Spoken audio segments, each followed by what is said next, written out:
ദൈവത്തിൻ്റെ പരിശുദ്ധമായ നാമത്തിന് സ്തോത്രം ചെയ്യുകയും സ്തുതിക്കുകയും ചെയ്യുന്നു. കർത്താവിനാൽ അനുഗ്രഹിക്കപ്പെട്ട ദൈവമക്കളെ, നല്ല സമയത്ത് സർവശക്തനായ ദൈവത്തിൻ്റെ തിരുമുമ്പാകെ ഇരുന്ന് തൃക്കണ്ണുകളിലേക്ക് നോക്കി ദൈവത്തിൻ്റെ തിരുമൊഴികൾ പ്രാപിപ്പാൻ ദൈവം നമുക്ക് തരുന്ന അവസരങ്ങൾക്കായിട്ട് ദൈവത്തെ വാഴ്ത്തുന്നു.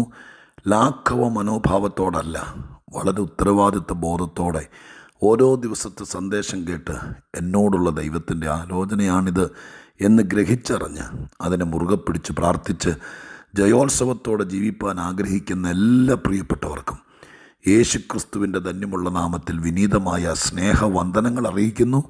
കർത്താവും രക്ഷിതാവുമായിരിക്കുന്ന നമ്മുടെ പ്രാണപ്രിയൻ ഓരോ ദിവസവും തന്നോട് പ്രിയമുള്ളവർക്ക് വേണ്ടിയിട്ടുള്ള ദൈവിക ദൂതുകൾ അയച്ചു തന്ന് അത് ആനന്ദപൂരിതമാക്കാൻ നമുക്ക് വേണ്ട കൃപകളെ തന്ന് ഗ്രഹിപ്പാനുള്ള മനസ്സ് തന്ന് ഇത്രത്തോളം കൊണ്ടുവന്ന കൃപകൾക്കായിട്ട് ദൈവത്തെ വാഴ്ത്തി സ്തുതിച്ചുകൊണ്ട് ഇന്നും ദൈവത്തിൻ്റെ തിരുസന്നിധിയിലിരിക്കുന്നവരോട് ദൈവം സംസാരിക്കട്ടെ എന്നുള്ള പ്രാർത്ഥനയോടെ ഒരു വട്ടം കൂടി എൻ്റെ രക്ഷിതാവിന് സകല മഹത്വവും മാനവും പുകഴ്ചയും അർപ്പിച്ചുകൊണ്ട് ഇന്ന് ആത്മീക ചിന്തയ്ക്ക് ആധാരമായി ഇയ്യോബിൻ്റെ പുസ്തകം 30-ാം അധ്യായത്തിൽ നിന്ന് 3 വാക്യങ്ങൾ ഞാൻ വായിച്ചു കേൾപ്പിക്കാം. ഇയ്യോബിൻ്റെ പുസ്തകം 30-ാം അധ്യായം 1-ാമത്തെ വാക്യം ആദ്യം. ഇപ്പോഴോ എന്നിലും പ്രായം കുറഞ്ഞവർ എന്നെ നോക്കി ചിരിക്കുന്നു. 9-ാം വാക്യം രണ്ടാമത്. ഇപ്പോഴോ ഞാൻ അവരുടെ പാട്ടായിരിക്കുന്നു. 16-ാം വാക്യം. ഇപ്പോൾ എൻ്റെ പ്രാണൻ എൻ്റെ ഉള്ളിൽ തൂകിപ്പോകുന്നു. 30-ാമത്തെ അധ്യായത്തിനകത്ത് ഇയ്യോബ് ദൈവസന്നിധിയിൽ പറയുന്ന ഇപ്പോഴത്തെ അവസ്ഥയാണ്. നിങ്ങൾക്കറിയാലോ, ധനാഢ്യനായി ഒരു നാട്ടുപ്രമാണിയായി എല്ലാവർക്കും ദാനധർമ്മം കൊടുക്കുന്ന ദാതാവായി ഇഷ്ടനായി ദൈവത്തിന് പ്രിയനായി എല്ലാം കൊണ്ടും തികഞ്ഞവനായി ജീവിച്ചു പോകുന്ന ആ മനുഷ്യൻ്റെ ജീവിതത്തിൽ നേരിട്ട അപ്രതീക്ഷിത ആഘാതം ആർക്കാണ് അറിയാത്തത്? അങ്ങനെ ഒരു അവസ്ഥയിലൂടെ അദ്ദേഹം കടന്നു പോവുക. അങ്ങനെ പോകുന്ന വേളയിൽ ഒരുപാട് പ്രയാസങ്ങൾ നേരിട്ടു, ഒത്തിരി തിക്താനുഭവങ്ങൾ നേരിട്ടു. ലോകചരിത്രത്തിലെയോ ആത്മീക ചരിത്രത്തിലെയോ ഏറ്റവും വലിയ മനോദുഃഖങ്ങൾ നേരിട്ടയാൾ ഇയ്യോബായിരിക്കോ എനിക്കറിയില്ല. ഓരോരുത്തരുടെ വേദനകൾ ഓരോരുത്തർക്കും വ്യത്യസ്തമായിട്ടല്ലേ. എങ്കിലും വായിച്ച് മനസ്സിലാക്കിയിടത്തോളം ഒരപ്പനും ഒരു ഭർത്താവും ഒരു മനുഷ്യനും ഒരു ഭക്തനും നേരിടാൻ പാടില്ലാത്ത, സംഭവിക്കാൻ പാടില്ലാത്ത അതിതീവ്രമായിരിക്കുന്ന പ്രയാസങ്ങളാണ് ഈ യോബ് നേരിട്ടത്. അത്രയ്ക്ക് ദുഃഖങ്ങൾ, താങ്ങാനാവാത്ത പ്രയാസങ്ങൾ.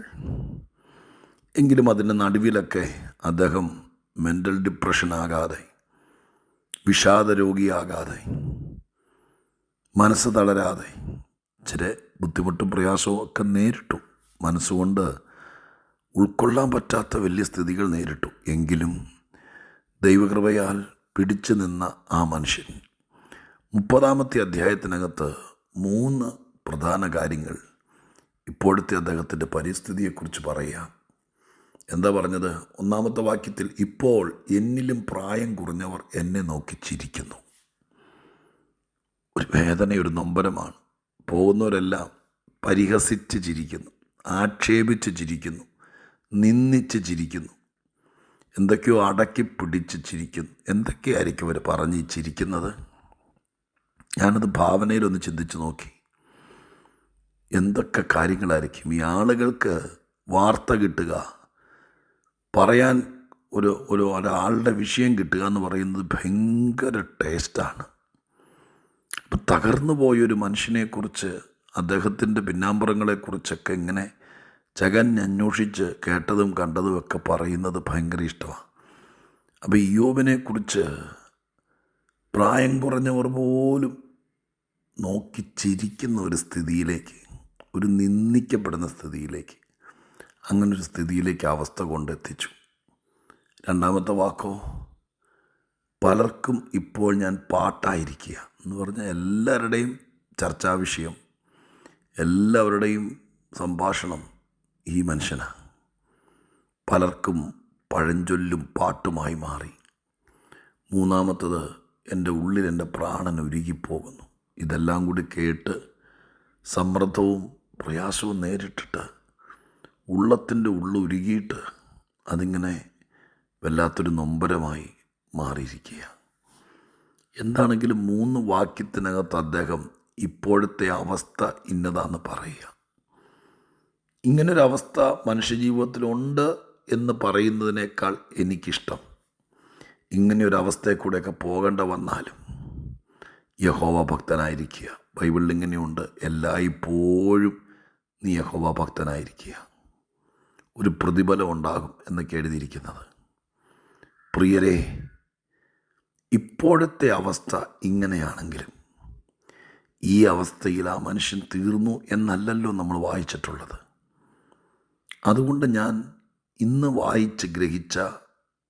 വായിച്ച് ബോധ്യപ്പെട്ടൊരു കാര്യം എന്നെ കേൾക്കാൻ കാത്തിരിക്കുന്ന പ്രിയപ്പെട്ടവർക്ക്, രാവിലത്തെ ഒരു ദൂതിന് വേണ്ടി പ്രതീക്ഷിച്ചിരിക്കുന്നവർക്ക് ആത്മീക ദൂതായി തന്നെ പറയാൻ കർത്താവിൻ്റെ കൃപയിൽ ശരണപ്പെട്ട് ദൈവാത്മാവിൽ ആശ്രയിച്ച് പറയുക.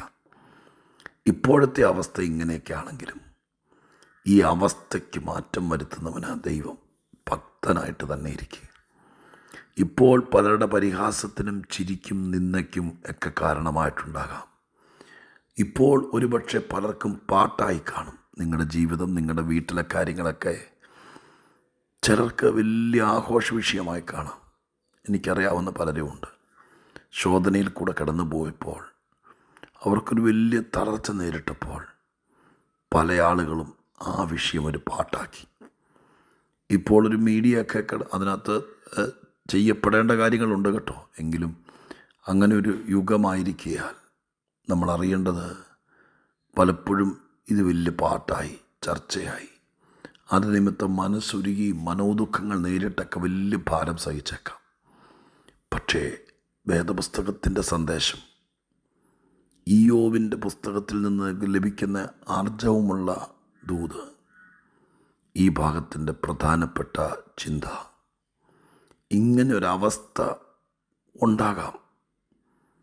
എല്ലാവരുടെയും മുമ്പിൽ ഇങ്ങനൊരവസ്ഥയെ കൂടെ കടന്നു പോകാം. എന്നെ കേൾക്കുന്ന നിങ്ങൾ ആരെങ്കിലുമൊക്കെ ഇങ്ങനത്തെ ഒരവസ്ഥയെ തരണം ചെയ്യാൻ വേണ്ടി വളരെ പാടുപെടുന്നവരായിരിക്കാം.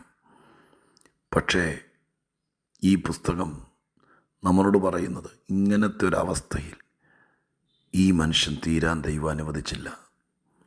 എല്ലാവരുടെയും പഴഞ്ചൊല്ലും പാട്ടുമായി നിന്ന സമയത്ത് പെട്ടെന്നൊരു ദിവസം മാനസിക പ്രയാസങ്ങളെല്ലാം നേരിട്ട് ഒന്നുകിൽ ആ സമയത്ത് പിടച്ച് വീണ് കുഴഞ്ഞു വീണ് മരിച്ചെന്നോ, അതല്ലെങ്കിൽ ഇപ്പോഴത്തെ പരിസ്ഥിതി പോലെ ഈ താങ്ങാനാവാത്ത വിഷയങ്ങൾ കൊണ്ട് താഴെ വീണു പാരലൈസായെന്നോ, ഞരമ്പ് പൊട്ടിയെന്നോ, ബ്ലഡ് ക്ലോട്ടായെന്നോ, കണ്ണിൻ്റെ കാഴ്ച പോയെന്നോ, ഓർമ്മ പോയെന്നോ, കട്ടിലയിൽ നിശ്ചലമായി കിടന്നെന്നോ ഒന്നും പറഞ്ഞുകൊണ്ടല്ലല്ലോ ഇയ്യോബിൻ്റെ പുസ്തകം അവസാനിക്കുന്നത്. അതുകൊണ്ട് നമുക്ക് ധൈര്യമായി വിശ്വസിക്കാം. ഇപ്പോഴത്തെ അവസ്ഥ ചില ആളുകളോട് പ്രത്യേകം ദൈവാത്മാവിൽ പറയുന്നു, ഭയങ്കര പ്രയാസമുള്ള ഇപ്പോഴത്തെ അവസ്ഥ, ഇത് മാറും. ഈ സ്ഥിതി ഒരുപാട് നാൾ പോകില്ല. 30-ാം അധ്യായത്തിൽ ഇയ്യോബിൻ്റെ പുസ്തകം തീർന്നിട്ടില്ല. ഇനിയുമുണ്ട് ചില അധ്യായങ്ങൾ. ആ അധ്യായങ്ങളിലേക്ക് കടക്കുമ്പോഴേക്കും സ്ഥിതിഗതികളെ മാറ്റി, പഴഞ്ചൊല്ലുകളെ മാറ്റി, പരിഹാസപ്പാട്ടും ഊറിയ ചിരിയും ഒക്കെ മാറ്റി ദൈവപ്രവൃത്തിയെ വർണ്ണിക്കാൻ, യഥാർത്ഥ സന്തോഷത്തിലേക്ക് മടങ്ങി വരാൻ ദൈവമായ കർത്താവ് ഇടയാക്കട്ടെ എന്ന് ഞാൻ ദൈവത്തോട് പ്രാർത്ഥിക്കുന്നു. ഇപ്പോഴത്തെ അവസ്ഥ ഒരു വല്ലാത്ത അവസ്ഥയായിരിക്കും. ആരും തിരിഞ്ഞു നോക്കാനില്ലാത്ത, ഫോൺ വിളിച്ചാൽ പോലും ആരും എടുക്കാത്ത, 10 രൂപ കടം ചോദിച്ചാൽ ഏറ്റവും അടുത്ത് നിൽക്കുന്നവർ പോലും തരാത്ത അങ്ങനത്തെ ഒരു അവസ്ഥയായിരിക്കാം. പക്ഷേ ഈ അവസ്ഥയിൽ ഞാൻ തീരും എന്ന് വിചാരിച്ചാൽ നമുക്ക് വേഗം തീരേണ്ട വരും. അരുത്, ഈ അവസ്ഥയിൽ തീരില്ല. ദൈവം പ്രവർത്തിക്കും. ഈ അവസ്ഥ മാറും. നല്ല അധ്യായങ്ങൾ നിങ്ങളുടെ ജീവിതത്തിലേക്ക് കൂട്ടിച്ചേർക്കാൻ ദൈവം ഇനിയും തരട്ടെ. ഈ അവസ്ഥയിൽ പാടെ നിരാശപ്പെടരുത്. ഈ അവസ്ഥ മാറാനുള്ളതാണ്.